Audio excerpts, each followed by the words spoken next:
2025학년도 수능을 대비한 2014년 5월 생활교육윤리 우리 모의고사 문제 같이 한번 보도록 하겠습니다.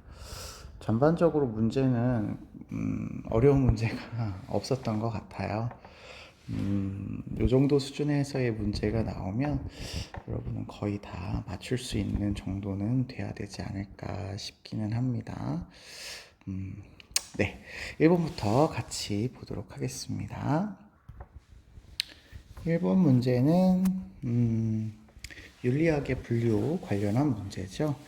자, 1번을 보시면 윤리학은 우리가 일상에서 마주치는 구체적인 도덕 문제들을 다루어야 된답니다. 그리고 이 문제들을 도덕 원리에 적용해가지고 여기서 중요한 건 도덕 원리 자체를 만든다는 것보다는 적용해서 그래서 실천적인 해결 방안을 모색하는데 주력하고 있다라고 하는 게 여기에 특징이라고 볼 수 있겠죠. 그러면 요거는 실천 규범 윤리구나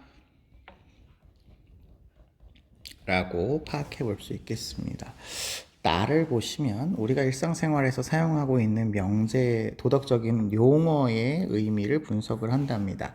용어의 의미를 분석을 하고 도덕적인 명제에 대한 추론이나 판단이 논리적으로 타당한지를 입증. 이걸 우리가 줄이면 논증이라고 하면 되죠. 논증하는데 주력하고 있기 때문에 이거는 메타윤리학이 되겠네요. 메타윤리학이 되겠습니다. 이게 서로 비판하는 내용도 아니고 그냥 각각의 핵심 과제를 찾아라 라는 거라서요.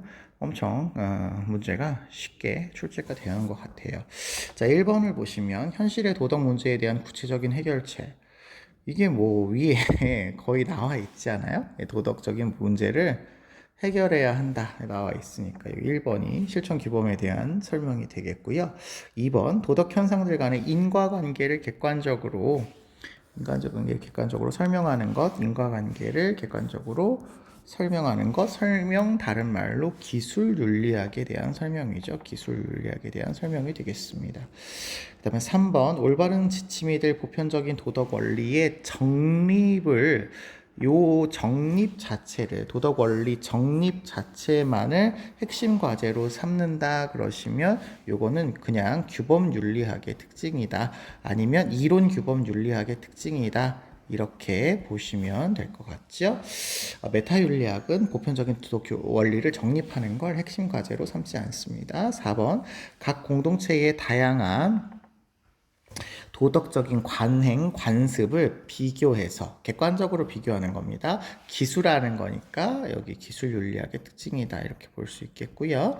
5번 윤리학이 학문적으로 성립 가능한지 탐구해 보는데 핵심적인 학문의 목표가 있다. 그러면 요게 이제 포인트가 되는 거죠. 요걸 강조하는 건 메타 윤리학의 입장이 맞고요. 규범 윤리학은 요거보다는 이제 실천 규범 윤리학은 문제 해결에 일반적인 이론 규범 윤리학은 이론을 만드는 거에 핵심적 목표를 두겠죠. 1번이 정답이 되겠습니다. 2번은 폭력 관련된 얘기가 나오고 있네요. 우리가 폭력과 평화 관련돼서 이야기하시는 분은 배우신 게 한 사람밖에 없죠. 폭력은 주로 문화적 폭력, 구조적 폭력, 이걸 경유해서 직접적 폭력 이렇게 번지고요. 이걸 폭력을 뒤집어서 평화를 이야기하시잖아요. 그래서 진정한 평화란 직접 폭력뿐만 아니라 구조적, 문화적 폭력이 모두 부재해야만 이게 진정한 평화지 하나의 폭력만 없어진다고 해서 되는 게 아니다라고 보시는 갈퉁 선생님의 입장이 되겠습니다. 갈퉁 선생님의 입장이 되겠고요. 그 다음에 을을 보시면 국가 간의 제약이 없이는 어떤 평화도 달성될 수 없어서 국가 간의 이 제약이라는 게 필요한데 평화를 유지하기 위해서요. 이 평화라고 하는 거는 영원한 평화를 위해서 있어야 된대요. 그러면 이거는 영원한 평화를 이야기하시는 칸트구나. 영구 평화론이구나 라는 걸 알 수 있죠.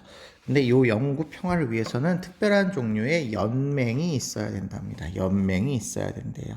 이 국제연맹을 이야기하는 거죠. 평화연맹에 해당되는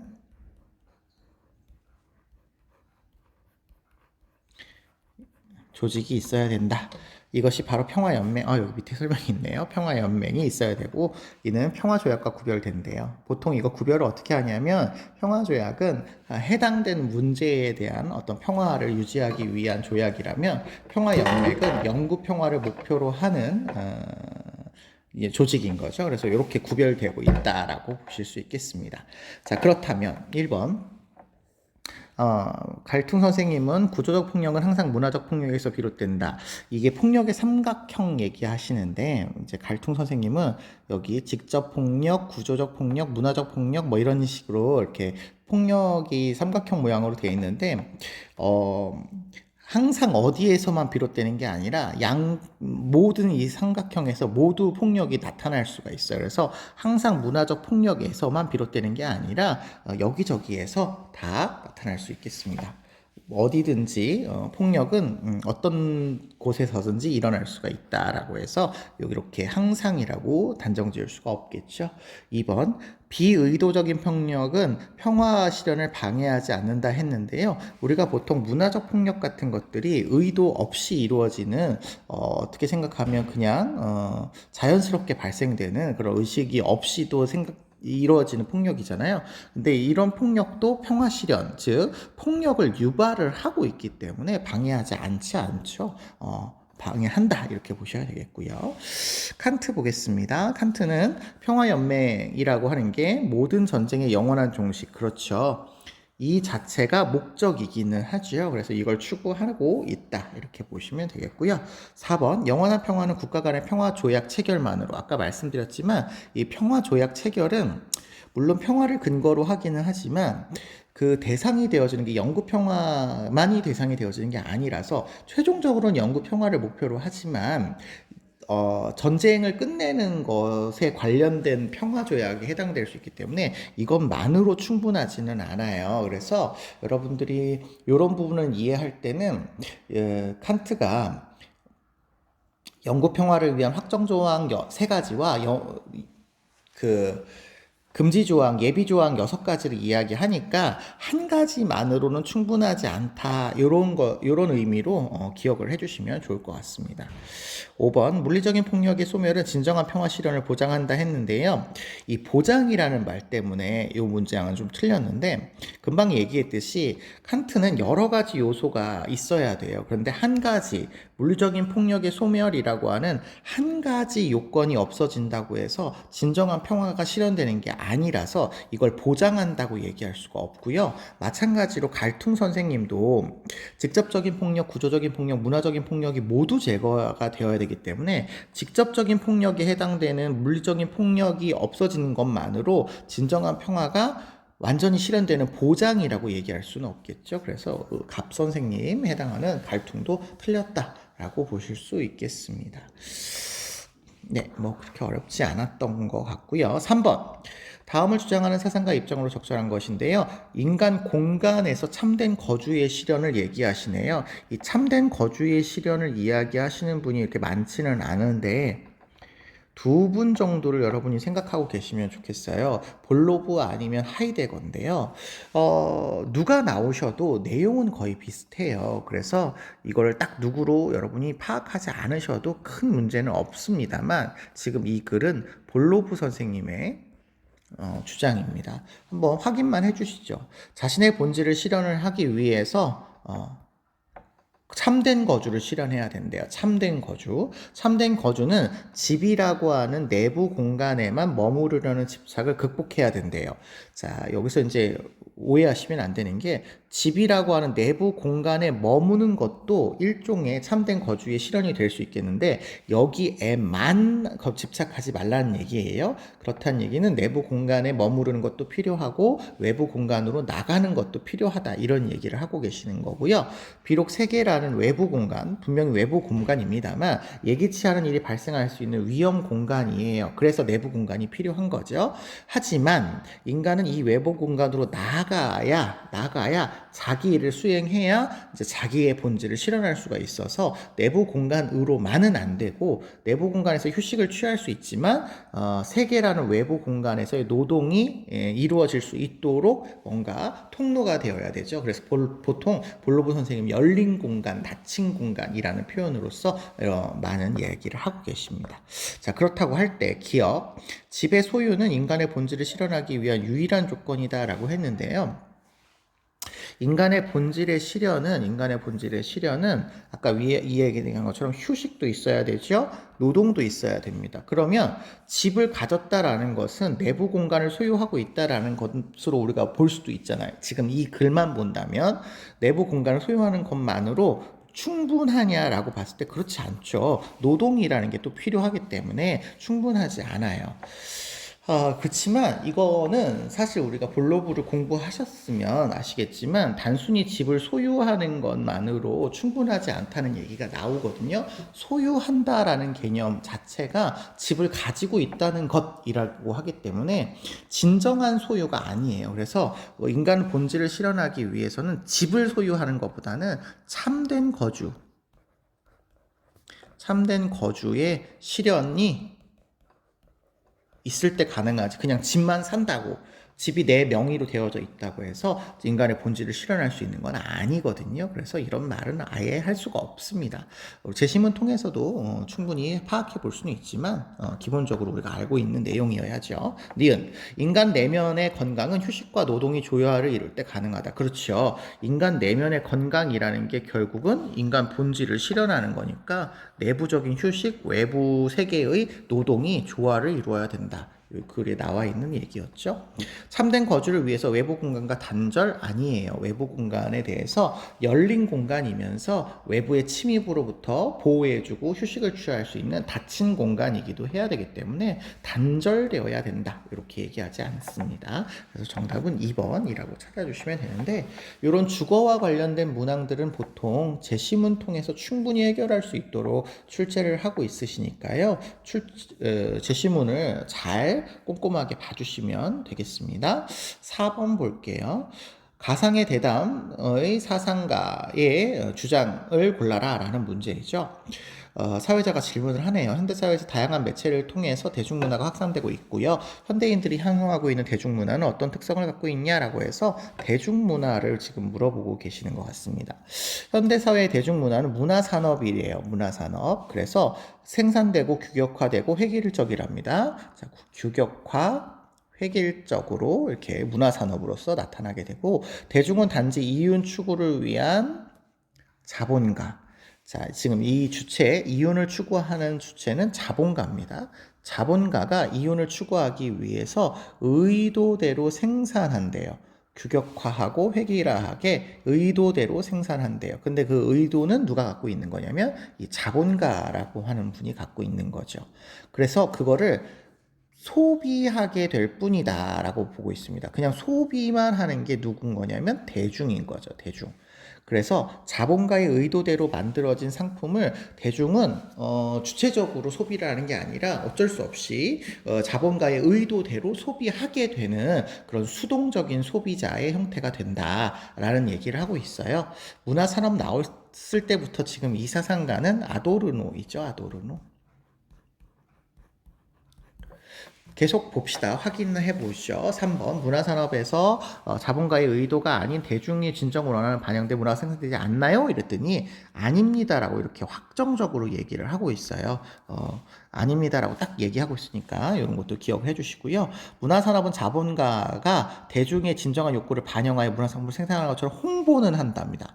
요거는 기억하면 더 좋을 것 같죠? 홍보는 하지만 그 욕구는 문화산업에 길들여진 것이에요. 그러니까 대중들이 그걸 원해라고 생각을 하게 만들기는 하는데 그게 대중들을 그렇게 만들어지게끔 한 자본가의 의도, 사전적인 기획으로 실제적으로는 대중이 원하는 게 아니라 자본가의 이런 의도와 기획에 의해서 이루어지고 있다를 이야기하시는 아도르노의 글입니다. 아도르는 마르크스 계열의 사상가라고 생각을 하시면 됩니다. 1번. 문화산업은 대중이 비판적으로 사유하는 것을 방해한다. 그렇죠. 대중이 비판적으로 사유하는 것을 방해하고 이렇게 규격화되어진 상품을 그냥 획일적으로 수용, 소비하게만 만드는 이런 역할을 하고 있어요. 그래서 비판적인 사유를 방해하죠. 그래서 정치적인 데에도 이런 비판적인 사유를 제한하는 용도로 문화사업이 이용되고 있다라는 것을 아도르는 얘기하고 계십니다. 2번, 문화산업이 구조에서 자본가는 표준화된 생산 방식을 거부하는 게 아니라 표준화된 생산 방식을 통해서 획일적인 그리고 규격화된 상품을 만들죠. 3번, 문화산업에서 궁극적인 생산 주체는 자본가가 아닌 대중이다가 아니라 자본가죠. 자본가. 4번, 문화산업에서 문화의 가치를 평가할 때 경제적 관점은 배제된다? 아니죠. 경제적 관점이 제일 중요하죠. 이익을 위해서 생산한다고 아까 위에 설명이 나와 있잖아요. 그러니까 경제적 관점이 배제되지 않습니다. 5번, 문화산업에서 생산된 상품에는 대중의 진정한 욕구가 반영되어 있는 것처럼 홍보는 하지만 실제적으로 길들여져 있는 기획된 것에 불과하죠. 그래서 진정한 욕구가 반영되어 있다고 얘기할 수 없습니다. 그래서 수동적으로 자본가가 만들어낸 기획된 상품을 소비하게끔 조작화되어져 있는 거죠. 정답은 1번입니다. 5번 보겠습니다. 가불 사상가들의 입장을 나의 그림으로 표현할 때 A에서 C에 해당하는 적절한 진술만을 보기에서 고른 것은 이네요. 사형 얘기 나오네요. 아, 이거는 형사적 정의와 관련된 내용이겠구나 생각해 보신다면 갑을 보시니까 사형은 종신노역형 얘기하시는 분은 우리 한 분밖에 없으시죠? 우리가 배운 사상가에서는 베카리아 선생님밖에 없습니다. 베카리아구나 이렇게 생각해 볼 수 있겠네요. 범죄를 의도하는 자를 제지한다라고 하는 말이 다른 표현으로 하면 우리 범죄의 의도를 안 하게 한다, 예방한다 이런 얘기죠. 예, 베카리아 선생님은 공리주의적 관점인 예방주의를 따르고 계시죠. 그래서 충분한 정도의 엄격성을 지닌 형벌이래요. 그래서 사형은 필요 없고 종신노역형이 더 효과적이야 이렇게 보고 있으십니다. 필요 이상의 가혹한 형벌은 사회적인 합의, 윤리시간에 이런 합의라는 표현 나오시면 계약이 아닌가 한번 생각해 보셔야죠. 이거 계약일 거예요.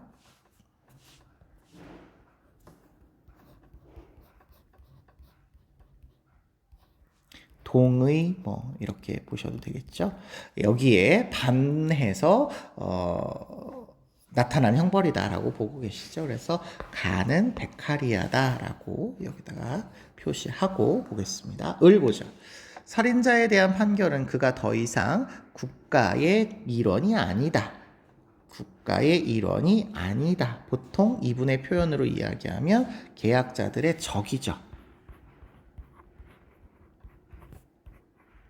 예, 계약자들의 적으로서 죽는 거다. 살인자는 계약 위반자예요. 계약 위반자로서 추방당하거나 사형을 통해서 제거되어야 된답니다.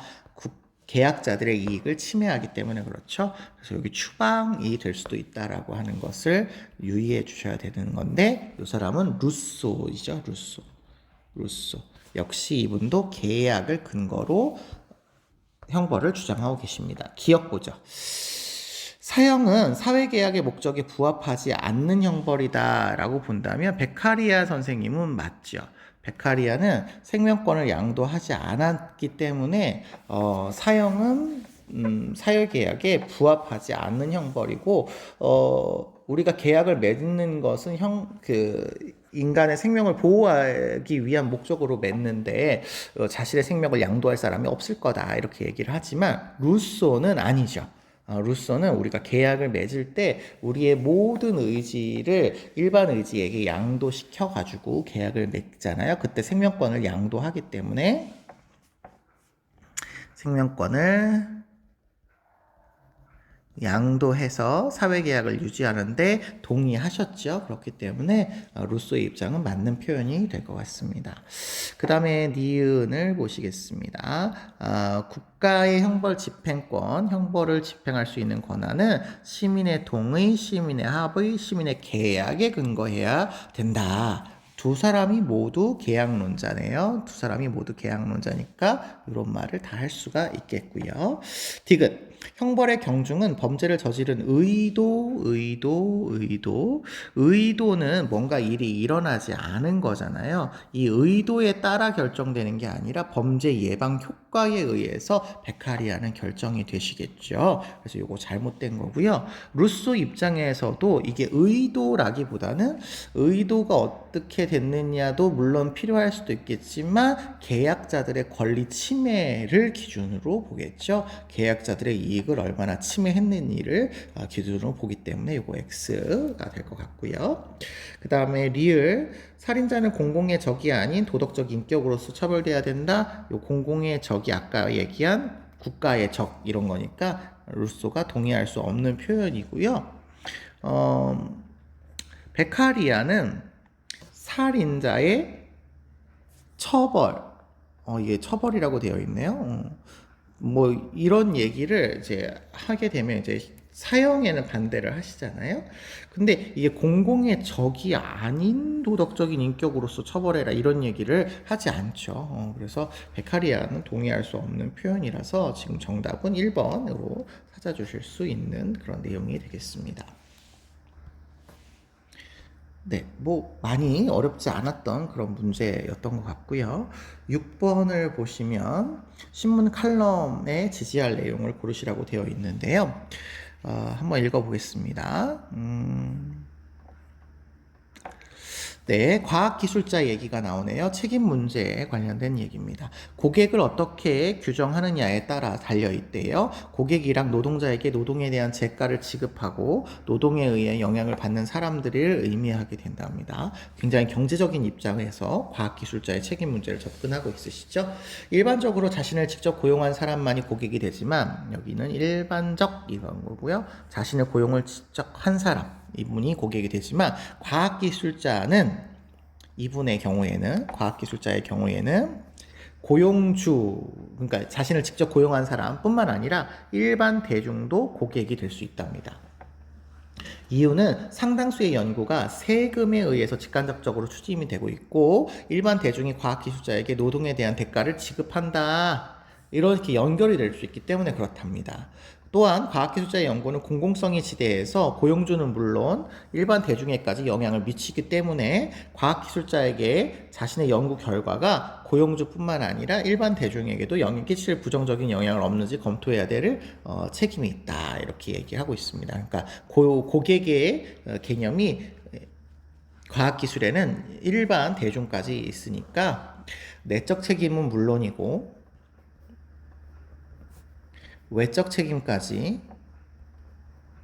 과학기술자에게 있다라고 보는 관점인 거죠.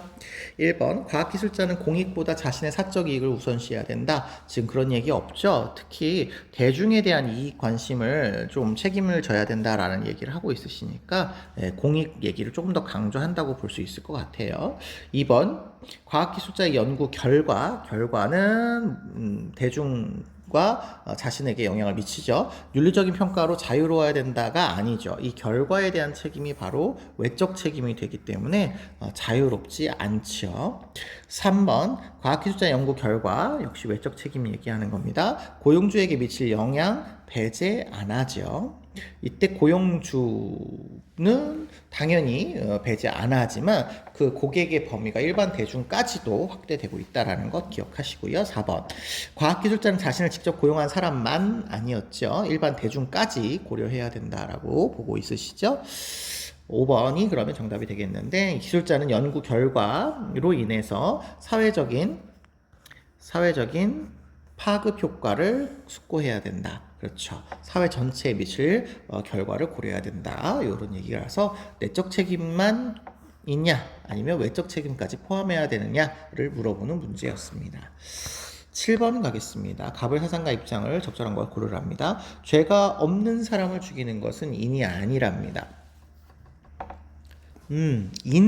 뭐 얘기하네요. 그러면 이게, 유교일 가능성이 조금 높을 것 같죠? 자신의 것이 아닌 것을 취하는 것도 의가 아니래요. 유교인 것 같아요. 인에 머물고 의를 따른다면 대인으로서 해야 할 일이 갖추어진 것이다. 이렇게 얘기하고 있는 거 보니까 유교 사상가에 대한 설명이 된 것 같고요. 유교 중에서도 대인은 보통 맹자 선생님이 많이 쓰는 이상적인 인간관이죠.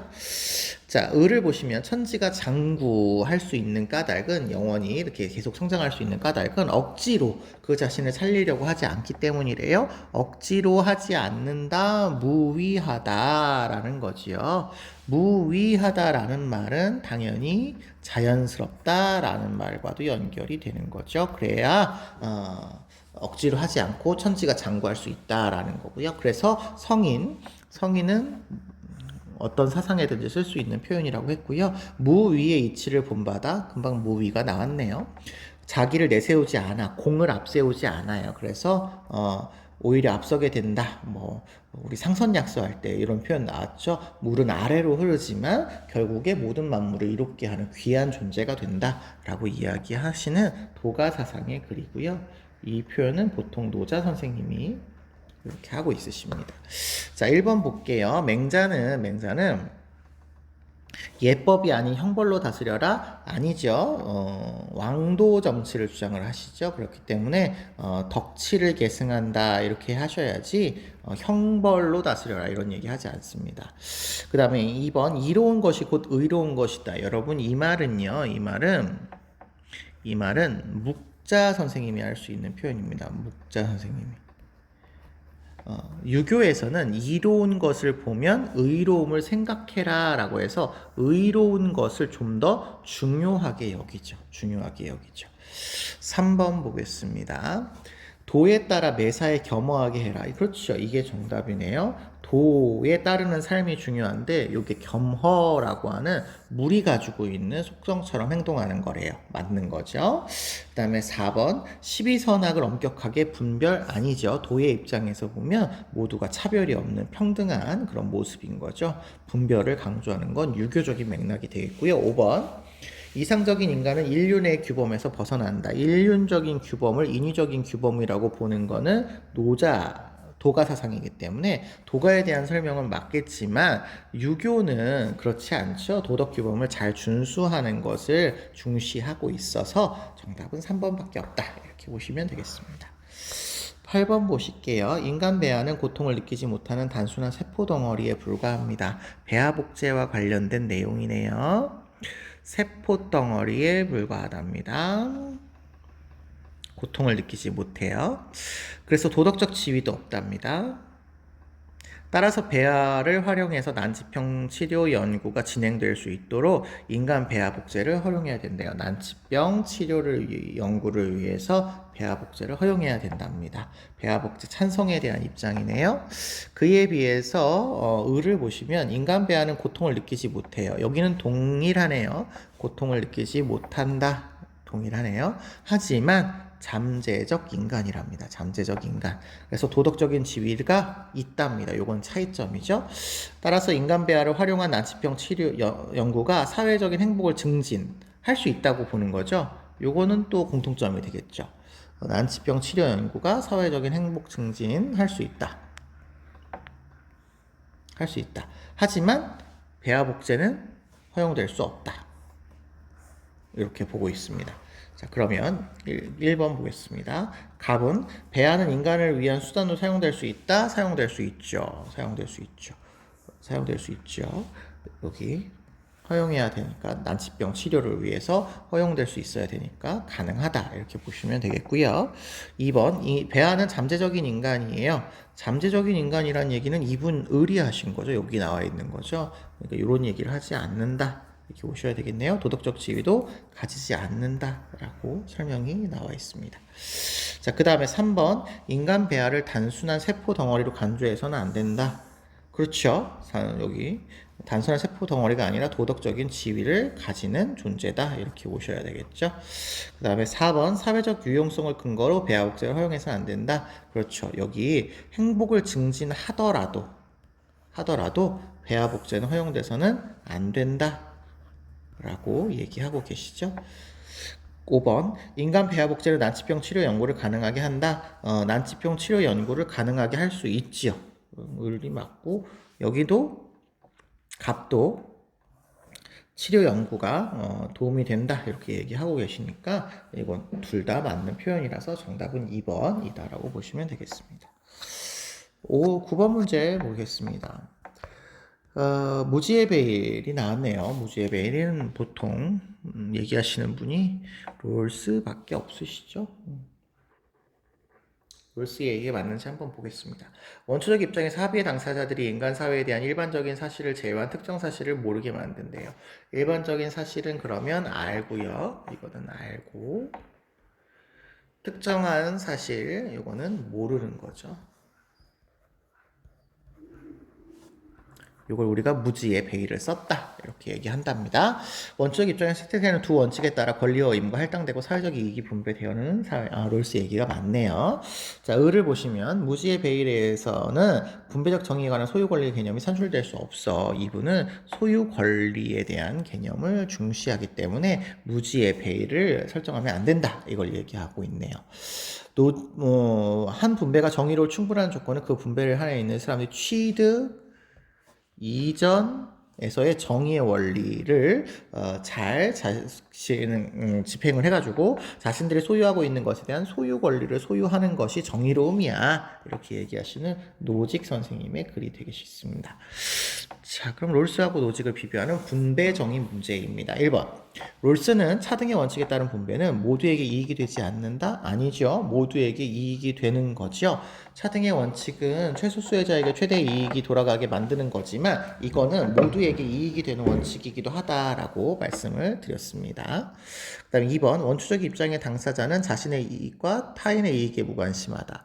타인의 이익에 무관심한 거는 맞지만 자신의 이익조차 무관심하지는 않죠. 그래서 이거 틀린 거고요. 3번 역사적이고 정형적인 원리에 따른 분배 결과는 정의롭다라고 되어 있는데 역사적인 건 정의로운 건 맞아요. 그런데 정형적인 원리에 따르면 안 된다. 비정형적인 원리를 주장을 하시죠. 그래서 이거는 틀린 거. 4번 과거 역사적 상황, 이게 역사적 상황이죠. 과거 상황이라고 했지만 사물에 대한 응분한 자격을 만드는 요인, 그렇죠. 금방 3번에서 말씀드렸죠. 이 과거 상황이 역사적 상황이기 때문에 여기에 대해서 응분한 자격을 만드는 요인이 됩니다. 4번이 정답이네요. 5번.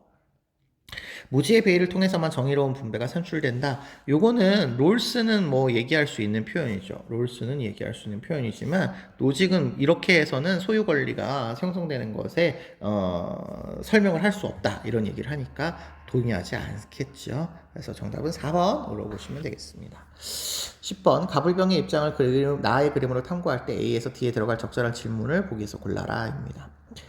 워낙 제시문도 많이 나왔던 제시문이에요. 늙은 말을 오랫동안 수행한 봉사에 대해서 감사하게 되는데 그 감사는 간접적으로 인간의 의무예요. 간접 의무라는 거죠. 직접 의무는 오직 인간에 대해서만 직접 의무가 있는 거죠. 감사의 정을 직접적으로 볼 때 언제나 인간의 자기 자신에 대한 의무일 따름이다. 이렇게 직접적으로 얘기하신 분은 칸트 선생님 되시겠습니다. 자, 그러면 갑은 칸트다라고 여기 쓰고 가겠습니다. 그 다음에 을 보시면 기계는 목표지향적 활동을 보이지만 기계는 목표지향적 활동을 보이긴 한데요. 목표지향적 활동을 보이긴 하는데 독립적인 존재로서 고유의 선을 지니지 않는데요. 그러나 생명체는 고유의 선을 지니면서 우주의 다른 어떤 것도 독립적으로 그들 자체가 목표지향적 활동의 중심이라고 합니다. 이거 테일러 선생님 입장이죠. 테일러 선생님의 입장입니다. 목적론적 중심이다. 테일러 선생님 입장이다. 자, 그 다음에 병을 보겠습니다. 동물의 고통의 상황에서 혈압이 오르고 동공도 팽창하는 등의 인간의 신경계와 유사하게 반응을 일으킨답니다. 이익평등 고려의 원칙 얘기하시네요. 이익평등 고려의 원칙에 따라 동물이 느끼는 고통을 인간과 동등하게 고려해야 된다. 이거 싱원 선생님의 이야기죠. 동물 중심주의까지 얘기하시는 싱원 선생님의 입장입니다. 자, 그러면 A부터 보겠습니다. 비이성적 개체. 여러분, 비이성적 개체는 누가 있냐면 인간 이외의 개체입니다. 여기 뭐 전체주의에 해당하는 레오폴드 없기 때문에 뭐 세 사람이 모두 개체 중심자고요. 비이성적이다라고 하면 이제 인간을 제외해야 되니까 동물, 식물, 무생물이 되는데요. 무생물이 되는데 를 해치는 행위가 정당화되는 경우가 있냐라고 물어보고 있거든요. 칸트는 당연히 인간 중심주의이기 때문에 정당화되는 경우가 당연히 있어야 되겠죠. 인간 이외의 존재는 수단으로 삼을 수 있으니까요. 자, 문제는 나머지 사상가들인데 일단 테일러 선생님의 경우는 비이성적 개체를 해치는 경우가 우선성의 원리에 따라서 허용되는 경우가 있어요. 그래서 절대적인 원리가 아니고요. 당연히 여기 무생물도 들어가거든요. 그러니까 무생물에 해당되는 개체는 해칠 수가 있지요. 그리고 싱어 선생님도 동물 중심주의가지기 때문에 식물과 무생물에 대해서는 해칠 수도 있고요. 심지어 같은 동물이어도 최대다 최대 행복이라는 공리주의적인 목적을 달성하기 위해서는 해칠 수가 있어요. 그래서 이거는 모든 학자가 동의할 수 있다. 이렇게 보시면 되겠고요. 니은 쾌고감수 능력이 없는 생명체도 도덕적 지위를 가지는가라고 물어보고 있는데 요거는 지금 테일러하고 싱어 사이의 문제잖아요. 테일러 선생님의 입장에서 보면 쾌고감수 능력은 우리가 동물까지만 가지잖아. 그런데 식물까지를 도덕적 고려의 대상으로 보고 있으니까 쾌고감수 능력이 없으면서 생명체를 지니고 있는 존재는 도덕적인 지위를 가질 수 있다라는 말에 테일러 선생님은 당연히 동의할 수 있지요. 그런데 도덕적인 기준을 유일하게 쾌고감수 능력만으로 보시는 우리 싱어 선생님의 경우에는 쾌고감수 능력이 없으면 당연히 도덕적인 지위도 가지지 않는다. 이렇게 보셔야 되겠죠. 그래서 요거는 맞는 답이 될 것 같고요. C는 테일러만 보시면 됩니다. 테일러를 보시면 목표 지향적 활동 요 여부는 도덕적 고려의 유일한 기준이냐라고 물어봤는데 여기 글에서 보시면 목표 지향적 활동을 누구도 하냐면 기계도 합니다. 그러면 만약에 목표 지향적 활동이 유일하다 그러면 기계도 도덕적 고려의 대상이 되어야 된다고 해야 되기 때문에 요거 X죠. 도덕적 고려의 대상은 여기 고유의 선을 갖는 생명체라고 보셔야 됩니다. 고유의 선을 갖는 생명체, 우리가 보통 목표 지향적 활동의 중심, 우리가 다른 표현으로 이야기하면 목적론적 삶의 중심 이렇게 표현하는 그런 말인 거죠. 그렇게 이야기하셔야지 그냥 목표 지향적인 단순한 활동 자체가 도덕적 고려의 유일한 기준이라고 할 수는 없을 것 같습니다. 틀렸고요. 그 다음에 리을 유정적 존재 윤리 시간에 유정적 존재에 나오시면 감정이 있는 존재이기 때문에 우리 쉬운 말로 쾌고감수 능력이라고 보시면 되겠어요. 쾌고감수 능력이 있는 존재는 생윤에서는 동물까지죠. 의 특성에 따라 도덕적 배려의 방법, 도덕적 배려를 해야 된다는 건데 배려를 하되 방법은 달라질 수 있는가? 그렇죠. 이거 달라질 수 있습니다. 우리가 평등과 동일이라는 개념을 좀 구분을 하라고 말씀을 드렸죠. 평등하게 우리가 고려한다라는 것이 똑같이 대우한다는 말은 아니라서 배려의 방법이 달라질 수 있다라고 보셔야 되겠습니다. 우리가 인간을 존중하기 위해서 인간이 밥을 먹는다고 동물한테 인간이 먹는 밥을 줄 수 없는 거잖아요. 동물의 필요에 따라서 다르게 배려할 수 있어야 되기 때문에 다르게 나타날 수 있다라는 정답이 될 수 있겠습니다. 그래서 정답은 니은과 리을에 해당하는 모습을 찾으시면 되겠네요. 11번 보시겠습니다. 11번 백성은 안정된 생업이 없으면 변함없는 마음도 없대요. 우리가 보통 요거 앞에 있는 거를 항상, 뒤에 있는 거는 항심. 그러면 이 사람은 맹자 선생님 되시겠죠? 그래서 변함없는 마음이 없으면 방탕하게 되고 현명한 군주라면 현명한 군주는 백성의 생업을 마련해 주는 역할을 하셔서 백성은 흉년의 죽음을 면할 수 있게 해야 된다라는 민본주의적인 사상을 말씀하고 계십니다. 그에 비해서 갑을 보시니까요. 선왕이 예의를 제정하셨어요. 제정했다라는 건 후천적으로 만들었다라는 거죠. 그러면 원래 태어날 때부터 가지지 않았다라는 거고요. 백성의 분계를 정해주는 역할을 합니다. 어디까지 추구할 수 있는지, 사회적인 지위는 누가 가져야 되는지 이런 것들을 정해주어서 그들의 원함을 충족해줘요.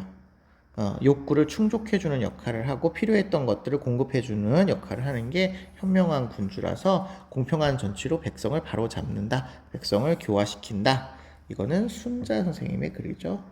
벌써 성악설 얘기가 나왔기 때문에 순자라는 걸 빨리 파악할 수가 있었을 겁니다. 자, 그렇다면 기억 통치자는 백성이 선한 마음을 발휘하도록 해야 한다. 그렇죠. 선한 마음을 잘 함양하도록 해야 된다. 맞는 표현이죠. 니은 순자는 사회적 직분이라는 게 백성의 선택에 의해서 결정되어야 된대요. 이거 윤리 시간에 이거 선택이라고 하는 건 약간 자유로운 선택이거든요. 능력에 따라서 선택을 한다는 게 아니라 선택은 정말 말 그대로 내 마음대로 선택을 한다는 거예요. 그래서 순자는 예라고 하는 것에 따라서 분계를 정해야 되기 때문에 이게 선택이 아니다. 이렇게 생각하셔야 되겠습니다. 디귿 보시면 백성의 욕구는 예에 따라 제한적으로 그렇죠. 예에 따라서 충족이 되어야 되는데 그 사람의 분계가 있으니까 분계에 따라서 제한적으로 충족이 되어야 됩니다. 그래서 무작정 충족하는 건 아니죠. 디귿, 리을 통치자는 민생을 안정시키기 위해서 노력해야 된다. 그렇죠. 순자의 경우도 백성의 욕구를 충족시키는 역할을 하고 있기 때문에 여기 맞는 표현이 될 수도 있고 맹자 선생님은 아까 항산을 마련해줘야 된다라고 했으니까 여기 맞는 표현이 될 수 있어서 정답은 기역, 디귿, 리을까지 찾아주실 수 있겠습니다. 12번 가나의 입장으로 적절한 것이네요. 인간이 본성적으로 이성적인 것처럼 국가도 이성적이다. 인간이 이성적이듯이 국가도 이성적이다. 이렇게 얘기하시는 게 이제 국가에 대한 이상주의적인 관점이 될 수가 있겠습니다. 이상주의. 그래서 잘못된 제도 이런 걸로 인해서 국제 분쟁이 발생을 하고요. 이를 해결하기 위해서 국제법, 국제규범 이런 것들이 제도 개선으로 요구된다라고 얘기하고 있으십니다. 이상주의죠. 보통 칸트 계열의 입장이라고 보셔도 크게 무방하겠습니다. 그에 비해서 나를 보시니까 인간은 본성적으로 이기적인 것처럼 국가도 이기적이고 힘의 논리에 따라 국가 간 권력 투쟁은 발생할 수밖에 없어요. 이거를 부정의하다고 보지 않습니다. 국제 분쟁이 발생을 하게 되는데 국가보다 상위의 어떤 세력체가 없기 때문에 국가 간의 어떤 문제가 발생을 하게 되면 그 힘의 어떤 논리에 있어서 균형을 잡는 게 중요하다라고 보시는 현실주의 모겐소와 같은 현실주의적인 관점이 되시겠죠. 자, 그러면 기억 보겠습니다. 이상주의는 국제 분쟁을 해결해주는 개별 국가에 한정되어야 된다? 아니에요. 아까 국제 규범과 같고 국제 기구와 같은 다른 국제 활동의 주체가 존재를 했었죠. 한정되지 않습니다. 니은 다른 국가는 자국의 이익을 위해 위협하는 잠재적인 요소. 그렇죠. 언제든지 힘의 논리가 작용되는 곳이기 때문에 자국의 이익 추구가 가장 중요한 목적인데 이거를 위협하는 잠재적인 요소로 작용될 수 있어요. 맞습니다. 디귿입니다. 가나 모두네요. 국제 분쟁을 억제하기 위한 해결 방안. 당연히 힘의 균형이라는 게 있고요. 그리고 이상주의적 관점에서도 국제법, 국제 규범 뭐 이런 것들이 있지요. 존재합니다. 리을 국제 분쟁은 제도적 결함보다 인간 본성에 유리한다라고 하는 말은 여기 현실주의에서 동의할 수 있지만 이상주의는 위에서 설명한 것처럼 국제 제도의 문제를 주로 다루고 있죠. 제도적 결함보다 이거를 크게 다루고 있어서 가에는 해당되지 않는 설명이라고 볼 수 있겠네요. 정답은 그러시면 니은과 디귿 이렇게 선식으로 고르시면 되겠습니다. 13번 다음을 주장한 사상가 입장으로 적절한 것은 입니다. 시민불복종 얘기가 나오네요. 시민불복종 거의 정의로운 사회는 롤스만 얘기하죠. 이 롤스 문제입니다. 공동체의 정의감에 호소하는 정치적인 행위예요. 개인적인 어떤 이익을 위해서 실시하는 게 아니에요. 정치적인 행위이고요. 사적인 행위도 아닙니다. 정의로운 체제를 유지하고 강화하는데 도움이 되는 활동이에요. 그러니까 정의로운 체제를 없애는 활동이 아닌 거죠. 그러나 똑같은 사정을 가진 많은 집단이 동일하게 시민불복종을 행하게 되면 정의로운 체제의 효율성이 침해될 수 있어요. 효율성의 침해가 있을 수 있어서 막 무분별하게 막 이런저런 막 사정으로 하면 안 된다는 거죠. 극심한 무질서가 발생할 수 있고 그러면 이 무질서는 정의로운 체제 유지하는 데 도움이 되지 않아서 모든 사람들에게 불행한 결과를 가져오지 않는 시민불복종이 되어야 된다. 이런 걸 고려해야 된다. 이렇게 범위에 한계를 둘 수가 있다라고 얘기하고 계십니다. 롤스죠, 롤스. 롤스는 시민불복종에서 출제 엄청 많이 되고 있고 이렇게 단독 문제로도 많이 나오니까 잘 기억해 주셔야 됩니다. 1번 시민불복종의 목적은 부정의한 정치 체제의 변혁이 아니죠. 체제를 유지하는 게 문제인 거예요. 그래서 부정의한 어떤 정치 체제가 아니라 부정의한 법이나 제도를 바꾸는 것이지 체제 자체를 변화시키는 게 아닌 겁니다. 부정의한 체제 하에서는 시민불복종 자체가 일어날 수 없어요. 2번 시민불복종이 대상이 되는 법 이걸 위반해야 할 의무는 절대적이냐 반드시 그 법을 위반해야 되느냐 아니에요. 꼭 법을 반드시 위반해야 되는 것도 아니고 다른 법을 위반할 수도 있죠. 우리가 간접적 시민불복종, 직접적 시민불복종 뭐 이렇게 표현해서 구분해서 말씀하기도 하죠. 3번 시민불복종을 시행하는 의도가 왜곡되는 상황이 초래될 수도 있어요. 맞아요. 시민불복종 의도는 좋은데 우리가 법을 어기는 활동이기 때문에 이게 왜곡되는 상황이 있을 수 있어서 무분별하게 시민불복종을 하면 안 된다 이렇게 얘기를 하셔야 되겠죠. 4번 시민불복종은 심각한 부정의가 있는 민주사회에서 발생할 수 있지요. 아까 요 심각한 부정의가 있을 수 있는 민주사회를 거의 정의로운 사회다 이렇게 얘기하고 있습니다. 5번 시민불복종은 다수가 믿는 종교적 교리 요거는 사회 정의에 해당되는 내용이 아니죠. 공동체의 정의감에 호소하는 내용이 아니에요. 종교적 교리는. 그래서 요런 것들은 시민불복종의 대상이 아니다라고 보고 있으십니다. 정답은 3번이 되겠네요. 14번 보시죠. 갑을 사상가의 입장에서 문제 상황 속에 A에게 제시할 조언입니다. 갑을 보시니까 의무는 인간의 실천 이성으로부터 도출이 되어야 된대요. 어떤 행동이 진정한 도덕적인 가치를 가지기 위해서는 아무런 경향성이 없어야 된대요. 오로지 의무로만 비롯되어야 된답니다. 칸트 선생님이시죠, 칸트. 그에 비해서 을을 보시니까 도덕적 토대를 이성 위에 씌우려는 시대는 실패했어요. 이건 안 된대요. 칸트같이 이렇게 얘기하시면 안 된대요. 도덕적인 행동을 위해서는 인간의 덕을 잘 발휘해야 된답니다. 그래서 덕은 삶의 서사, 다른 말로 역사의 흐름이죠. 뭐 이야기의 흐름. 이런 것들의 통일성과 사회적 전통 내에서 획득, 원래 주어져 있는 게 아니라 나중에 얻는 거다, 형성되는 거다 라고 덕을 얘기하고 계십니다. 문제 상황 보시면 고등학생 A는 인근에서 일어난 산불로 인해서 많은 이재민이 발생했다고 뉴스를 보았고요. 이에 A는 한정판 운동과 구매를 위해 모아두었던 용돈을 도움이 절실한 이재민에게 기부할지 고민하고 있으시답니다. 네, 을은 참 누군지 말씀 안 드렸죠? 맥킨타이어입니다. 현대 덕일리 사상가 맥킨타이어죠. 자, 그러면 칸트 선생님은 쾌락의 총량을 극대화하는 원칙을 토대로 해라. 요거 벤담이죠. 공리주의 기준이라고 보시면 되겠고요. 이재민을 도와야 된다는 순수한 도덕적인 동기를 중요하게 여기네요. 2번이 정답이 되겠네요. 3번 맥킨타이어는 동동체의 어려운 상황과 관계없이가 아니라 공동체주의를 지향을 하지요. 보편적인 도덕 원리가 너무 보편적인 원리만을 강조하는 게 문제라고 지적하시는 분이고요. 4번 기부행위가 자신의 유독한 품성, 요것과 관련이 있어야 되는데 무관하다고 하네요. 틀렸네요. 5번 이성적 판단을 위해 이점인에 대한 동정심을 배제해라. 요게 칸트 설명에서는 맞죠. 요게 동정심 배제가 경향성을 배제하는 거니까 칸트의 입장에서는 맞지만 자연스러운 도덕 감정을 강조하고 있는 현대 덕윤리 사상가들에 대해서는 동정심을 배제하라고 얘기하지 않을 것 같습니다. 그래서 정답은 2번으로 찾아주실 수 있겠고요. 5번 보겠습니다. 15번.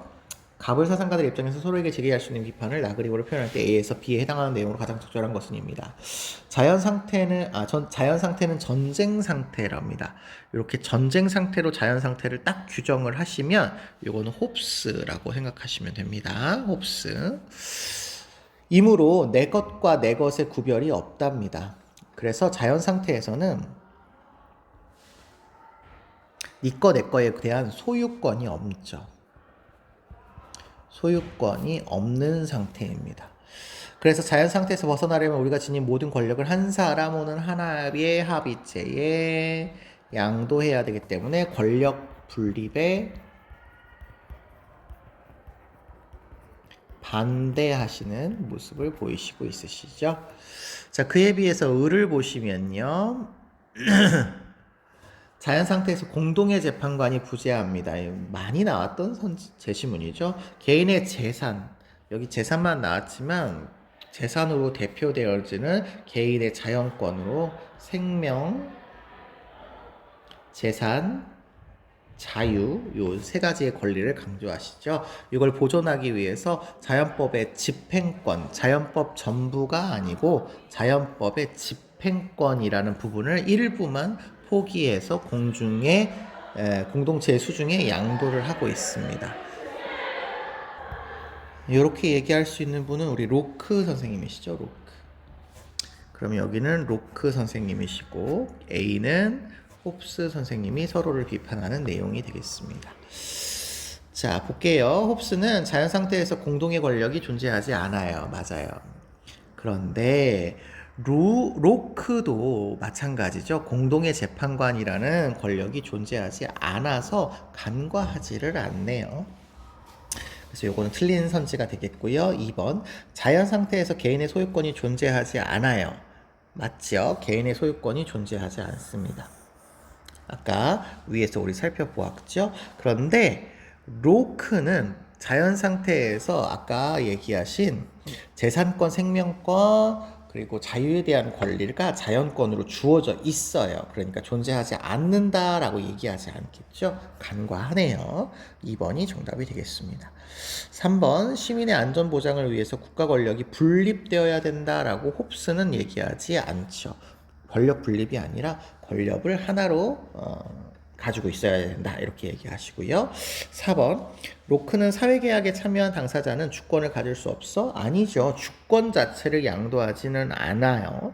주권 자체를 양도하지는 않고요. 일부의 집행권만 양도를 하는 거예요. 그래서 이렇게 표현할 수 없고요. 5번 개인이 가진 모든 권리를 국가에 양도하는 것이 아니야. 그렇죠. 이거 맞는데 홉스 선생님의 입장에서 대부분 다 양도를 하거든요. 그런데 생명권 같은 것들을 양도하지 않습니다. 생명권 같은 것들 양도하지 않아서 이분도 모두를 국가 권리에 양도하지 않아 라고 하는 것에 동의하지 간과하지 않습니다. 그래서 틀린 답이다 라고 보시면 되겠네요. 정답은 2번 되겠습니다. 네, 16번을 보겠습니다. 16번 그립의 강연자가 지지할 입장을 고르시라고 되어 있네요. 유행 얘기가 나오네요. 보통 유행이 나오시면은 진멜이라는 선생님이 보통 문제로 출제가 되고 있어요. 일종의 모방인가입니다. 모방. 그래서 지속적인 것을 강조하는 인간의 성향에 부합을 하고요. 변화도 추구하는데 지속적인 것도 추구한답니다. 사회에 대해서 의존의 욕구를 가지고 있답니다. 의존의 욕구를 가지고 있고 이걸 충족시키는 역할을 이제 모방이라는 유행을 통해서 하고 있대요. 동시에 유행은 지속적인 것 안에서 변화를 찾으려는 인간의 성향. 금방 말씀했죠? 변화를 찾으려는 인간의 성향에도 만족을 부합을 시키고요. 차별화 욕구. 이거는 똑같지 않고 싶어 하는 욕구. 이걸 또 만족시킨답니다. 이러한 유행을 계층적으로 분할을 하는데요. 언제나가 중요하죠. 상류층에서만 발생한답니다. 하류층에서는 발생하지 않고요. 유행의 시작은 언제나 상류층에서만 시작이 되고요. 하류층을 그 유행을 자신의 것으로 동화시키려고 한답니다. 그 상류층과 하나가 되고 싶어서 이렇게 동화시키려고 하는데, 그리고 그 유행이 사회 전체를 지배하게 되면 상류층은 하류층과의 구별을 위해서, 자신과 구분하기 위해서 새로운 유행을 다시 만들게 된다라고 하는 게오르그 짐멜 선생님이 되시겠죠. 짐멜. 요즘은 지멜이라고 쓰는 것 같기는 한데, 이렇게 요 선생님이 되겠습니다. 기억 보겠습니다. 어떤 계층이든지 새로운 유행을 직접 창출할 수 있다라고 되어 있는데, 아까 반드시, 언제나 이런 표현 있잖아요. 어떤 계층이든지가 아니라 상류 계층이 요 유행을 창출하게 됩니다. 니은 상류층에서 시작된 유행은 사회 전체로 확산될 수 없지 않죠. 여기 보시면 전 사회 전체를 지배하게 될 수 있다고 나오죠. 그래서 없다 틀린 겁니다. 디귿 인간을 모방하려는 성향과 변화를 찾으려는 성향. 그렇죠. 여기 두 가지 성향이 모두 모방, 변화 같이 있다. 맞네요. 그 다음에 리을 상류층은 유행을 통해 다른 계층과의 차별성. 그렇죠. 여기 상류층은 다른 계층과 자신을 구별하는 차별화 욕구를 갖고 있다. 이렇게 얘기할 수 있겠습니다. 정답은 디귿리을.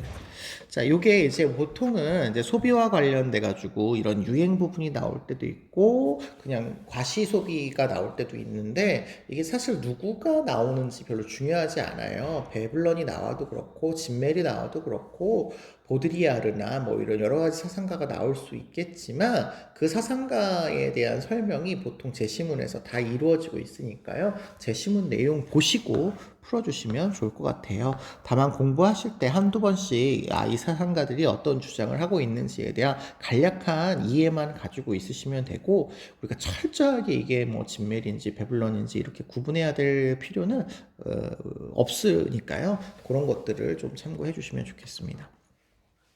17번 보지요. 가발 사상가 입장으로 가장 적절한 것은 우리는 고통받는 사회가 질서정연한 사회의 구성원이 되도록 도와야 될 의무가 있다를 주장하시고 있으십니다. 고통받는 사회, 질서정연한 사회. 이런 건 개념어로서 롤스에게서 등장하는 표현이죠. 롤스. 그때 고통받는 사회의 정치적인 부정의를 교정하기 위해서 인권에 대해서 강조할 수는 있지만 강요는 안 됩니다. 자율적으로 이루어져야 되지 강제적으로 해외 원조 받아 이렇게 할 수는 없어요. 하지만 인권을 강조하는 그런 체제로 만들기 위해서 이게 중요하니까 이런 부분을 강조할 수는 있습니다. 요거 구분을 해줘야 됩니다. 을을 보시면요.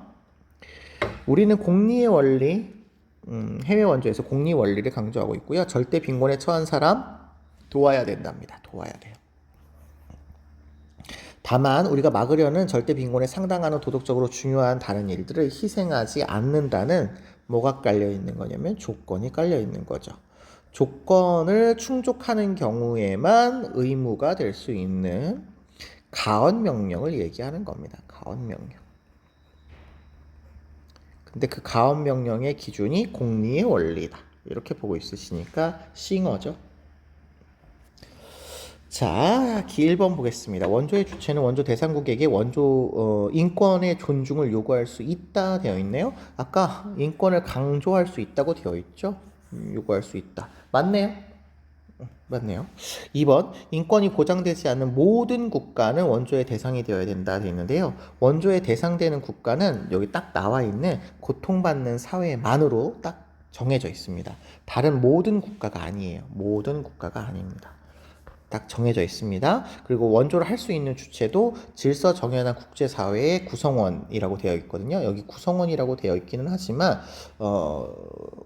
사회라고 해도 크게 문제는 없을 거고, 여기에 질서 정연한이라고 하는 말 대신에 거의 정의로운 뭐 이런 말 들어가도 괜찮습니다. 자, 원조를 결정할 때 원조 주체의 이익을 고려하면 안 된다가 아니죠. 희생해서는 안 되는 조건이 있어야 되기 때문에 이익을 고려해서 이익과 손해 중에서 이익이 더 큰 경우를 해야 되겠죠. 4번 원조의 우선순위. 사실은 원조의 대상을 선정을 할 때 원조의 대상을 가까운 지리적인 어떤 기준으로 선정해야 된다는 거에 반대하시잖아요. 이익평등 고려의 원칙. 하지만 이게 계산상에 좀 더 최대와 최대 행복을 산출할 수 있는 그런 원조가 있을 수 있기 때문에 우선순위가 있을 수 있어요. 그렇지만 인종적 친화성과 같은 이런 인종차별적인 얘기를 동의할 수가 없겠죠. 이익평등 고려의 원칙에 따라서 이익관심을 지니고 있는 모든 존재에 대해서 평등하게 고려를 해줘야 되는 겁니다. 이런 거는 틀렸고요. 5번 고통받는 사람들의 복지 향상을 싱어 안 시켜도 돼요. 최대에서 최대 행복만 만족시키면 되고요. 롤스는 이거 자체가 목적이 아니죠. 고통받는 사회가 질서 정연한 사회의 체제가 되면 됩니다. 그래서 둘 다 동의할 수 없는 표현이에요. 18번 보겠습니다. 가의 입장에 비해 나의 입장이 갖는 상대적인 특징을 골라라. 가를 보시니까요. 쾌락 그 자체를 위해서 쾌락 그 자체를 위해서 성을 사용하는 게 부도덕하지 않대요. 그러니까 쾌락 그 자체를 위해서 쓸 수 있다라는 거죠. 그리고 쾌락의 부분을 강조하고 있는 그런 입장이죠. 우리가 보통은 자유주의 이렇게 얘기하죠. 자유주의적인 관점이다 이렇게 얘기할 수 있겠습니다. 그리고 성의 주된 목적은 쾌락 추구이기 때문에 쾌락 추구를 위한 성을 결혼과 출산으로 제약하는 것은 부당하다 이렇게 되어 있네요. 이 사람들은 동의가 필요하겠고요. 그리고 다른 사람에게 피해를 주면 안 된다. 그래서 상대방의 인격을 존중해야 된다. 요 정도의 기준이 필요하지 결혼이나 뭐 출산이나 이런 것들은 필요하지 않죠. 그에 비해서 나는요. 쾌락 그 자체를 위한 성은 부도덕하고요. 성의 주요한 목적은 사회 구성원의 재생산이라서 성은 결혼과 출산으로 연결될 때 정당하다. 이렇게 보고 있으시니까 여기는 보수주의적인 관점이 되겠네요. 그래서 보수주의적인 입장에서 좀 더 강조할 내용을 골라라 라는 겁니다. X축을 보시면 성의 쾌락적 가치는 자유주의가 강조하는 거니까 보수주의는 낮아야 되겠고요. Y, 종족 보전이 성의 목적이다. 그러면 사회 구성원 재생산이잖아요. 이거는 보수주의가 강조해야 될 거고, 혼인 전에 성이 정당하냐는 자유주의가 강조하는 거죠. 그래서 이건 낮아야 될 거라서 정답은 Y만 높은 4번으로 찾아주시면 되겠습니다. 19번 보실게요. 가불사상가의 입장으로 적절한 것만을 보기에서 있는 대로 골라라 되어 있습니다. 성인은 모두가 그대로 존재하는 곳에서 자유롭게 논인다. 요거는 좀 기억해 주세요. 자유롭게 논인다 라고 해서 놀다와 자유롭다 요 말을 이렇게 동시에 쓸 수 있는 요 상태는 소요유의 경지고요. 이 소요유의 경지는 장자 선생님이 주로 표현하는 경지입니다. 그래서 성인은 일찍 죽어도 좋고 늦게 죽어도 좋고 태어나도 좋고 죽어도 좋고 뭐 삶과 죽음에 대해서 별로 구별하지 않는다. 분별하지 않는다. 이런 얘기를 하고 계시는 겁니다. 그에 비해서 을을 보시면요. 죽음은 우리에게 아무것도 아니랍니다. 왜냐하면 해체된 것은 감각이 없어요. 감각이 없고 감각이 없는 것은 아무것도 아니래요. 그래서 이를 깨닫게 되면 불멸에 대한 갈망이 제거가 될 수 있어서 즐거운 삶, 다른 말로 쾌락을 누릴 수가 있게 되죠. 쾌락적인 삶을 누릴 수가 있게 됩니다. 그래서 서양의 쾌락주의에 해당되어지는 에피쿠로스의 입장이 되겠죠. 자, 그러면 기억 보겠습니다. 장자는 삶을 좋아하고 죽음을 싫어함으로 분별하면 안 된다라고 제가 아까 말씀드렸죠. 삶과 죽음은 모두 기가 움직이는 것이라서 기의 작용에 불과하기 때문에 구분 자체가 의미가 없어지고요. 에피쿠로스 보겠습니다. 죽음 이후에 소멸하는 것은 영혼이 아닌 육체다 되어 있는데요. 영혼과 육체가 에피쿠로스는 모두 원자로 구성이 됩니다. 원자로 구성이 되기 때문에 죽음 이후에는 영혼과 육체가 모두 소멸합니다. 모두 소멸합니다. 디귿, 죽을 것을 예상하며 미리 고통스러워할 필요 없어요. 그렇죠. 미리 고통스러워할 필요 없다, 두려워할 필요 없다, 뭐 이런 표현들은 모든 사상가, 우리 윤리시간에 나오는 모든 사상가가 이렇게 다 얘기할 거고요. 리을, 죽음을 올바르게 인식하면 불멸에 대한 욕구에 얽매이지 않게 된다. 그렇죠. 지금 여기 불멸에 대한 갈망이 제거된다는 에피쿠로스의 입장이 나와 있고요. 당연히 장자 선생님의 입장에서도 기는 계속 순환을 하고 있기 때문에 삶과 죽음은 기의 순환에 따라서 반복을 해요. 그러니까 불멸에 대한 욕구를 얽매이는 것 자체가 인위적인 거라고 보게 돼서 여기에 얽매이지 않는 자연스러움에 도달하게 됩니다. 정답은 3번으로 찾아주시면 되겠고요. 20번 토론의 핵심 쟁점. 토론의 핵심 쟁점을 고르라는 문제는 서로 완전히 상반되는 문제, 서로 완전히 대비되는 포인트를 잡아야 됩니다. 그 부분이 토론의 핵심적인 쟁점이 되는데, 거기는 이렇게 보통 동의합니다가 아니라 아닙니다 뒤에 부분부터 좀 잘 보면 돼요. 갑을 보실게요. 여기 세 번째 나와 있는 갑. 법적 규제는 다양한 쇼폼 콘텐츠 제작을 위축시킴으로 시행되면 안 된다라고 해서 법적 규제가 반대되고 있는 게 지금 갑의 입장입니다. 쇼폼 콘텐츠의 유해성 문제는 각자 양심에 따라 자율적으로 규제되어야 된대요. 자율적인 양심의 규제로 유해성 문제를 해결해야 된다라고 보고 있는 게 갑이에요. 그에 비해서 을을 보시니까 자율적인 규제만으로는 강제력이 없어서 실효성이 약하고 다양한 쇼폼 콘텐츠 제작이 위축될 수 있겠지만 이건 중요한 게 아니고 효과적인 문제 해결을 위해서 법적 규제가 필요하다. 요게 이제 을과 갑이 달라지는 부분입니다. 법적 규제를 해야 되느냐, 자율적 규제를 가져가야 되느냐, 이런 이야기가 될 거예요. 그래서 지금 이게 5번이 정답이 되겠는데 지금 조금 유사한 부분이 1번, 3번 뭐 이런 거거든요. 자, 일단 1번을 보시면 쇼폼 컨텐츠는 자율적 규제의 대상이냐라고 이야기하는데 자율적 규제 의 대상이냐를 물어보고 있는 게 아니라 지금 이 유해성의 효과, 유해성을 없애기 위해서 문제를 해결하기 위한 자율적 규제가 필요하냐 안 필요하냐 요걸 물어보는 거라서 요게 해당되지 않을 거고요.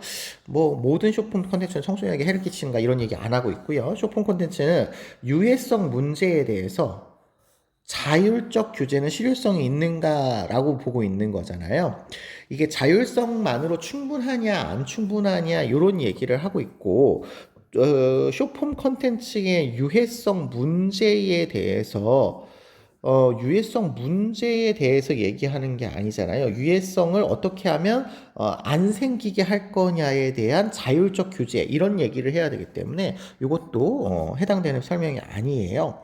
4번 영상 제작의 법적 제한은 쇼폼 콘텐츠 제작을 위축시킬 수 있는가? 이건 둘 다 동의하는 내용이기 때문에 해당되지 않거든요.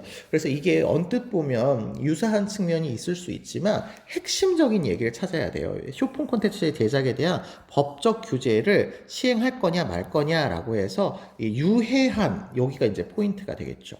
유해한 어떤 쇼폼 콘텐츠에 대한 자율적 규제냐 법적 규제냐가 이 두 사람이 갈라지는 포인트가 될 것 같습니다.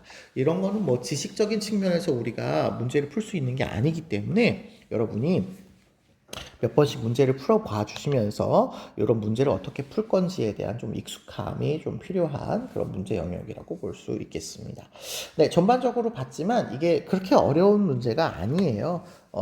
심지어 이번에는 거의 대부분 제시문에서 엄청 많은 힌트를 주고 있고 제시문에 나와 있는 거를 여러분이 잘 생각해서 찾아봐라 라고 많이 얘기하고 있는 그런 상황이기 때문에 이런 것들은 여러분들이 조금 다 맞춰주실 수 있을 정도로는 기본 개념이 공부가 되어 있어야 될 것 같다 라고 생각이 됩니다. 네, 어쨌든 모의고사 보시느라고 수고 많으셨고요. 개별적인 질문 선생님한테 개별적으로 찾아와서 해주시면 되시겠습니다. 수고 많으셨습니다. 여기까지 볼게요.